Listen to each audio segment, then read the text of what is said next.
የአገሬ ሰው ከአሁን ቀደም የበደልሁህ አይመስለኝም። አንተም እስካሁን አላስቀየመኝም። ምኒልክ ተወልዶ በአነሳ ጋሻ ግብሩ እንቁላል ነበር። ይሄን ጊዜ አበሻ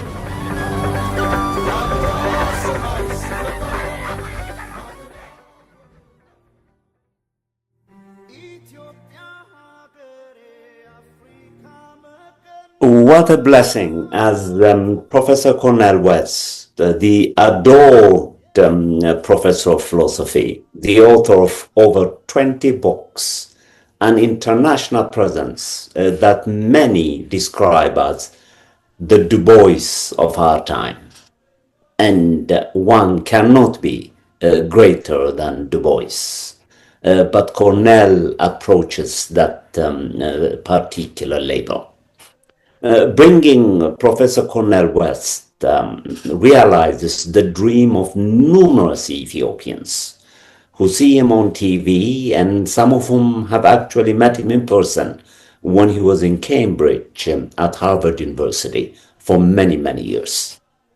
I am very proud to have befriended him as a colleague and then as an intimate friend whom I dearly love for at least 30 years or so. Were it not for him, I would not have become the kind of philosopher that I think I am. He has praised me. He has opened doors for me. He has respected me. You're looking at a man who works 24/7 every day. The world adores him. The world invites him. And Cornel's characteristic modesty attempts to be present by way of respecting human dignity to each and every person who invites him. I have never known Cornel to be the type of elitist intellectual which he could easily be and turn down invitations. Once again, the Ethiopian community is privileged to enjoy Cornel West's presence in its monumental event, namely Adwa, which, as he readily agrees with me, is the source of global black pride, not to say human pride. Welcome to the Adwa event, Professor Cornel West. My dear brother, that's quite an introduction, but I want to wave at everybody and say that this is a great day of celebration. I am deeply, deeply humbled to be here. I was thinking, for example, of our text right here, my dear brother. That was 5 years ago that we published this with African World Press. And of course, our friendship and brotherhood goes much further back than that. But I do want to say on a very personal note, a lot of people ask me about my cufflink that was bought for me there at Mercado in Addis Ababa, that I was embraced with deep, deep love and magnificent warmth by the Amlak family. One of the most magnificent human beings I ever met in my life was a brother named Zedak Amlak. He was a brother of Eleni, I'm telling you. And his Midi, I mean, I can go on and on and on, Milliard and so many others, but I have never in my life encountered a culture of such warmth and kindness and genuine love and empathy. And I come from the chocolate side of Sacramento, California. And so we got a lot of loving black folk there in Sacramento and Shiloh Baptist Church and others.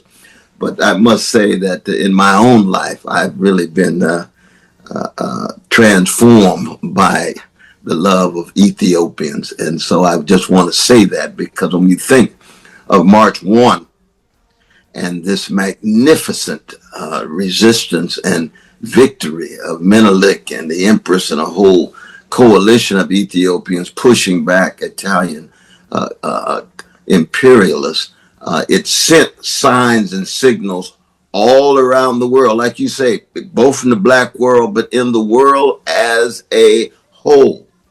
Because we're living in the age of Europe, the whole world was being shaped by those nations between the Ural Mountains and the Atlantic Ocean, shaped in the image of Europe, shaped in the interests of those European nations. And here come these dignified, organized Ethiopians pushing back the Italians in such a powerful and a magnificent way.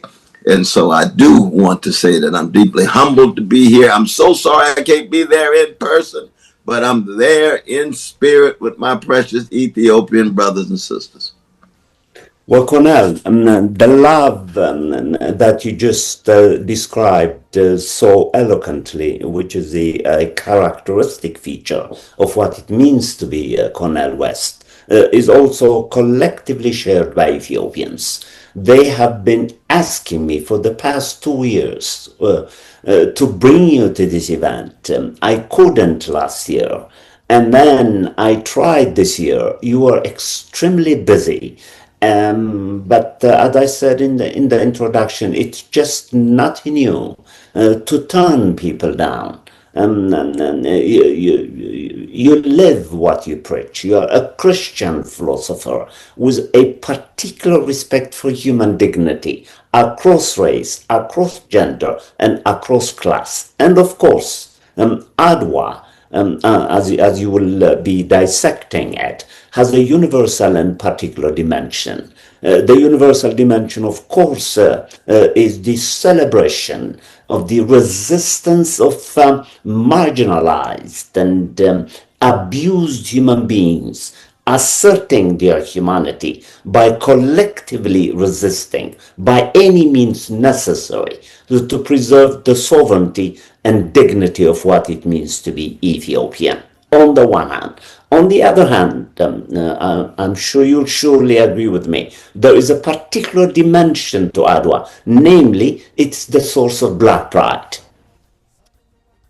Absolutely. Absolutely. And I think two of the distinctive features of the struggles of the marvelous Ethiopian brothers and sisters and siblings too is to bring together character formation and soul craft, to choose to be certain kinds of human beings of integrity and honesty and decency, as well as courage and persistence and perseverance, but then to do it in such a way that you can create collectivities, create movements that are then brought to bear to try to transform the world in a positive way. Now, of course, Ethiopians are human beings like everybody else. You know, you're going to have Ethiopian gangsters and thugs, just like you got black gangsters and thugs.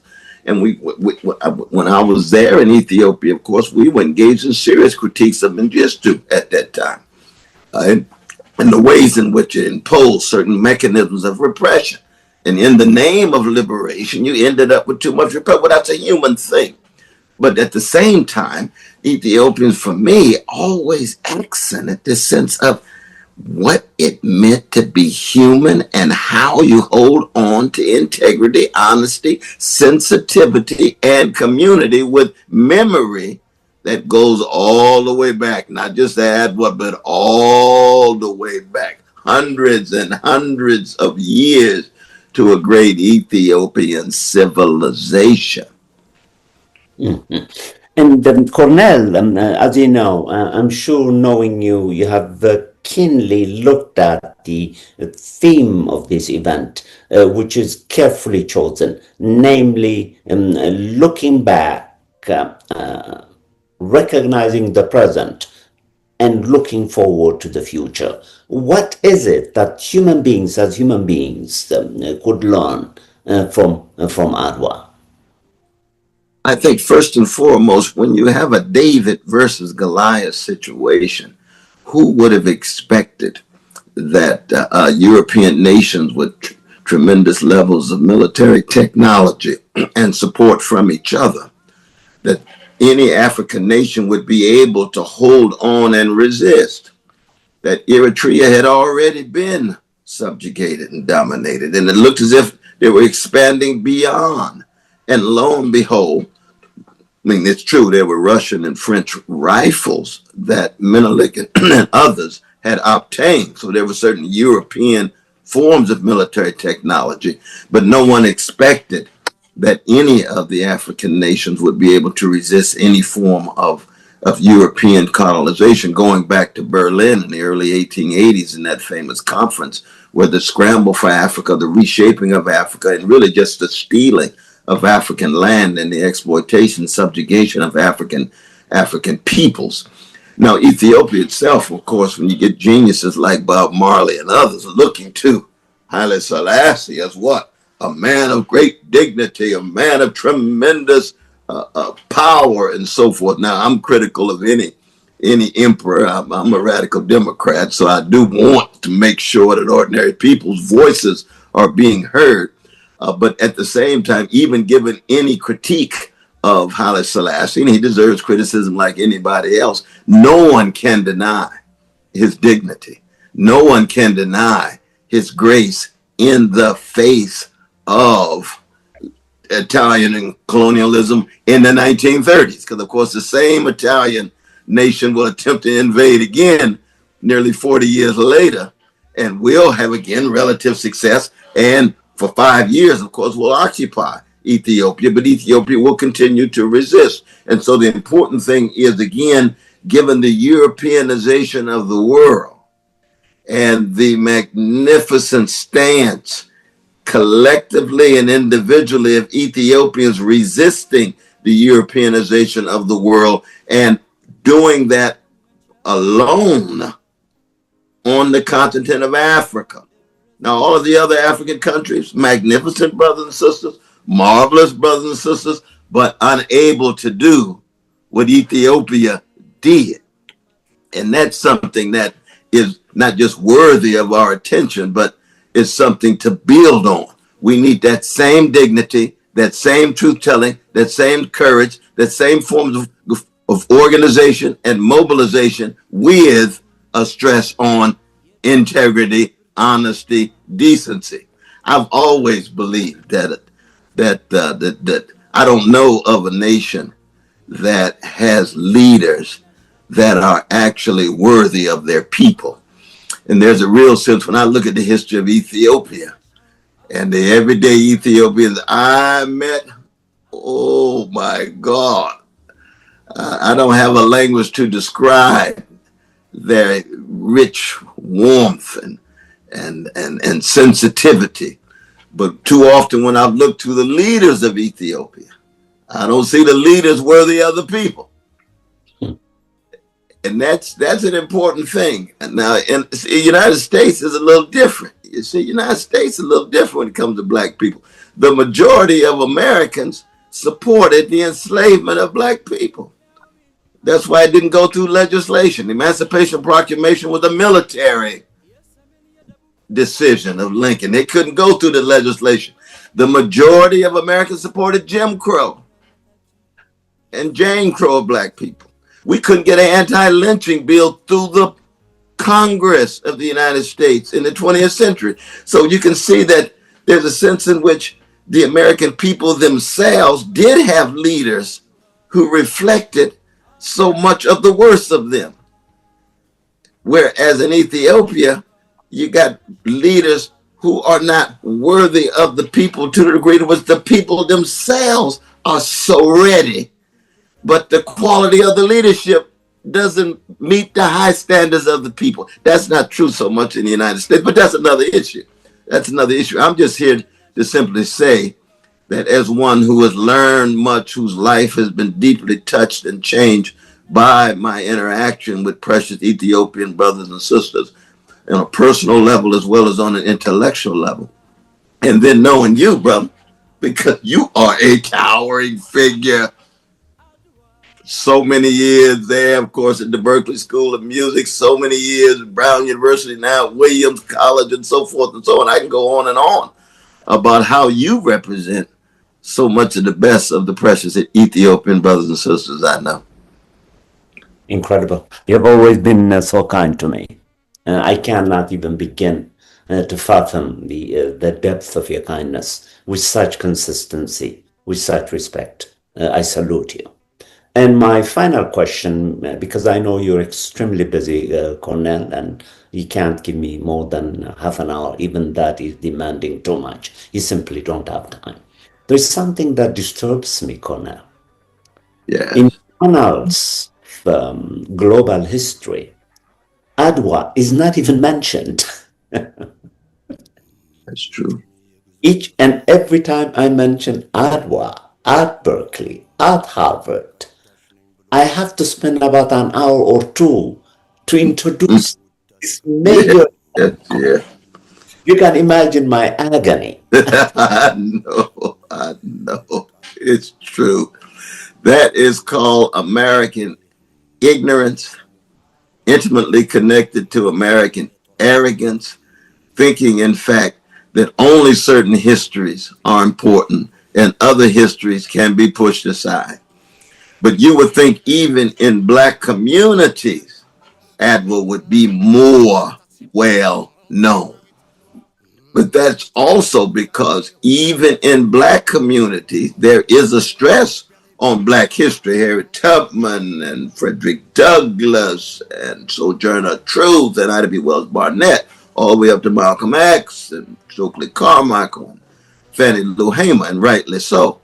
But if we don't make the connection of the struggles of Black people in the United States for freedom, for abolition of slavery and Jim Crow and abolition of poverty, if we don't make the connection of struggles of Black people in the United States with the heroic struggles of Black people in Ethiopia or Haiti or Ghana or South Africa, too often the connection between South Africa and Mandela is much more well known than the connection between the struggles against Italian colonialism by Ethiopian freedom fighters like Menelik on the one hand, the Empress as well, and then of course the struggles in the 1930s with Haile Selassie against the Italians. I mean, thank God to Marcus Garvey that he did put a tremendous stress on making those kind of connections and having Black folk march. I'm here in Harlem now, march through the streets of Harlem, making the connection between the struggles of Ethiopians against Mussolini in the 30s and the struggle against Black people during Depression in the United States in the 30s. But you are so right. But I just thank God that you, and there's a whole now wave of magnificent Ethiopian intellectuals. My dear brother who teaches at Cornell University is my old cousin. He's a towering figure already, but he's just one among many others who are raising their voices, their Ethiopian voices, with tremendous power and with tremendous courage, tremendous insight. And now, before I end this interview, again, thanking you for your graceful and kind presence, I want you to know that Ethiopians in the US and outside of the US were particularly proud of your presidential campaign. I don't know of a single Ethiopian who did not vote for you. I would like you to know this. You are adored, loved, and respected by Ethiopians collectively. And may I dare to invite you whenever you have time to join us to celebrate this event, which we do every year. I also would like you to mention in your future talks that the African American support of Adwa when this event occurred is itself a chapter in global history. They came in record numbers to express their solidarity and their recognition of the violation of Ethiopian dignity. This kindness is preciously planted in Ethiopian hearts. Thanks for joining. Thank you so much, brother. Thank you so very much, though, brother. I think a lot of Black folk first encounter Ethiopia in the biblical text. And it goes all the way back to the legacies, prophetic legacies of Jerusalem. But to be able to follow all the way through in the modern context, 19th century, 20th century, and now the 21st century, is deeply needed. And the fact that we've got these beautiful, magnificent Ethiopians here in the United States who make that connection between Adwa on the one hand and Washington, D.C. on the other, and some injera on the other. And we haven't even got to the rich music yet. It's a beautiful thing, though, brother. It really is. But I love you. I respect you. And all of my Ethiopian brothers and sisters, we celebrate 1896, March 1. Thank you so much, Cornel. Have a blessed life. Thanks for joining us. God bless you, though, brother.